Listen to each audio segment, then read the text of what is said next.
कर्नाटकाच्या काही भागामध्ये गोड कडबू केला जातो। नागपंचमी, गणेश चतुर्थी अशा अनेक सणासाठी देवाच्या नैवेद्यासाठी हा गोड कडबू केला जातो। तोच आज आपण गोड कडबू करणार आहोत। सर्वप्रथम आपण गोड कडबू करण्यासाठी उकड काढणार आहोत। तर इथे मी 1.5 पेला पाणी घेतलेलं आहे आणि त्याच्यामध्ये छोटा अर्धा चमचा तूप घालायचा आहे आणि पाव चमचा मीठ घालायचं। पाण्याला साधारण उकळी आली की त्याच्यामध्ये ज्या कपाने आपण पाणी घेतलेलं आहे त्याच कपाने आपल्याला 2 कप पीठ घ्यायचं आहे। चांगलं व्यवस्थित असं मिक्स करायचं म्हणजे त्याची आपल्याला उकड काढायची आहे। हे तांदळाचं पीठ आहे। तांदळाच्या पिठाची उकड काढून त्याचे आज आपण कडबू बनवणार आहोत। चांगलं मिक्स करून झालं की त्याच्यावरती 2 मिनिटं आपल्याला झाकण ठेवायचं आहे। 2 मिनिटांनंतर झाकण काढायचं। परत एकदा अनेक मिक्स करून आपल्याला ताटलीमध्ये किंवा परातीमध्ये याला काढून घ्यायचं आहे। गरम असताना असं चमच्यानेच आपल्याला चांगलं मळून घ्यायचं आहे म्हणजे गुठली राहिली असेल ना ते पटकन अशी मोडल्या जाते। थंड झाल्याच्या नंतर ना त्याच्या गुठल्या मोडत नाहीत म्हणून गरम गरम असताना पेल्याने जरी तुम्ही मोडल्यात ना तरी पण चालेल। पीठ आपल्याला चांगलं मळून घ्यायचं आहे। काही भागामध्ये ना कडबू बनवण्याची पद्धत पण वेगळी आहे म्हणजे तिखटवाला पण कडबू बनवतात, त्याचं सारण पण वेगळं असतं। पण आमच्या इथे आंटी राहतात ना त्यांनी मला ही रेसिपी सांगितली आहे, त्याच्या पद्धतीने मी बनवते। पीठ चांगलं व्यवस्थित असं आपल्याला मळून घ्यायचं आहे। त्याला थोडंसं तेल लावायचं। तेल लावून त्याला साईडला ठेवून द्यायचं आणि याच्यासाठी लागणारं साहित्य बनवायचं आहे। आज आपण गोड कडबू बनवणार आहोत। प्रत्येकाची बनवण्याची पद्धत वेगवेगळी असते। सारण बनवणार आहोत त्याच्यासाठी वाडगं भरून खोबरं होतं तर इथं मी अर्ध वाडगं भरून बारीक चिरलेला गूळ घेतलेला आहे। इथे कढई गरम करायला ठेवलेली आहे। मोठा 1 चमचा खसखस आहे ती आपल्याला भाजून घ्यायची। मिक्स करून भाजून घ्यायची आणि तिला काढून घ्यायची।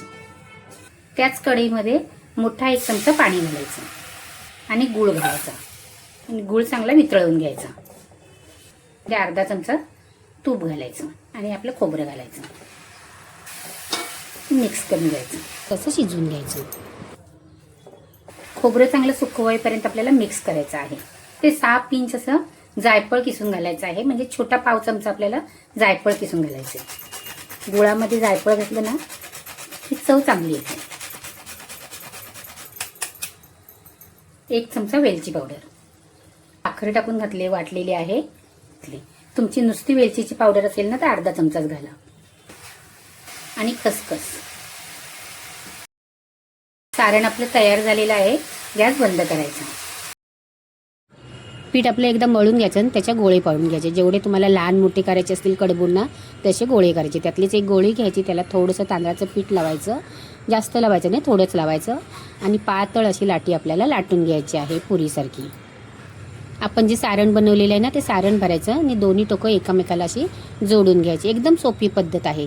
कोकणामध्ये ना अशाच करतात पण त्याला मुरड घालतात, त्याला आमच्याकडे शेंगा म्हणून बोलतात। तुमच्याकडे काय बोलतात ना कोकणामध्ये याला ते सांगा। आणि कर्नाटकात याला कडबू बोलतात।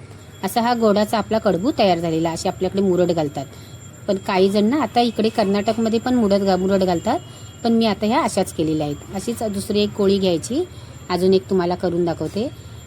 पातळ अशी लाटून घ्यायची, जाडसर लाटायची नाही आहे आणि त्याच्यामध्ये आपल्याला सारण भरायचं। सारण कमी पण भरायचं नाही, जास्त पण भरायचं नाही, 1.5 चमचा सारण भरायचं। कडबू बनवायला एकदम सोपी पद्धत आहे आणि खायला आपल्या मोदकासारखंच लागतं। तेव्हा जर तुम्हाला मोदक करता येत नसतील ना तर असे कडबू किंवा शेंगा बनवून तुम्ही खाऊ शकता। असे तोंड मात्र चांगलं व्यवस्थित असं बंद करून घ्यायचे। झटपट असे आपले कडबू तयार झालेले आहेत। मोदकाच्या चाळणीला तेल लावायचं आणि हे कडबू ठेवायचे, त्याच्यावरती पाणी शिंपडायचं म्हणजे आपण बनवीपर्यंत वेळ लागतो ना ते सुकतात मग चिरा जातात ना म्हणून। आणि चाळण बसेल असे मोठं भांडं घेऊन 2 ग्लास पाणी घ्यायचं, त्याला उकळी आली की चाळण ठेवायची आणि 1-15 मिनटं याला आपल्याला स्टीम करून घ्यायचं म्हणजे वाफवून घ्यायचे आणि थंड झाल्याच्या नंतर काढायचे। गरम गरम याच्यावर तूप सोडून खायचे, खूप छान लागतात। गरम गरम काढायचे नाही तर मोडून जातात। थोडंसं पाणी शिंपडायचे आणि हे आपल्याला कडबू आहेत ते काढून घ्यायचे आहेत।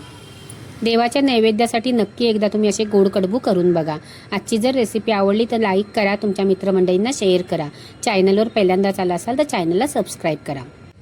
वेळात वेळ काढून तुम्ही माझे व्हिडिओ बघता त्याबद्दल मी तुमचे खूप खूप मनापासून आभार मानते। थँक्यू।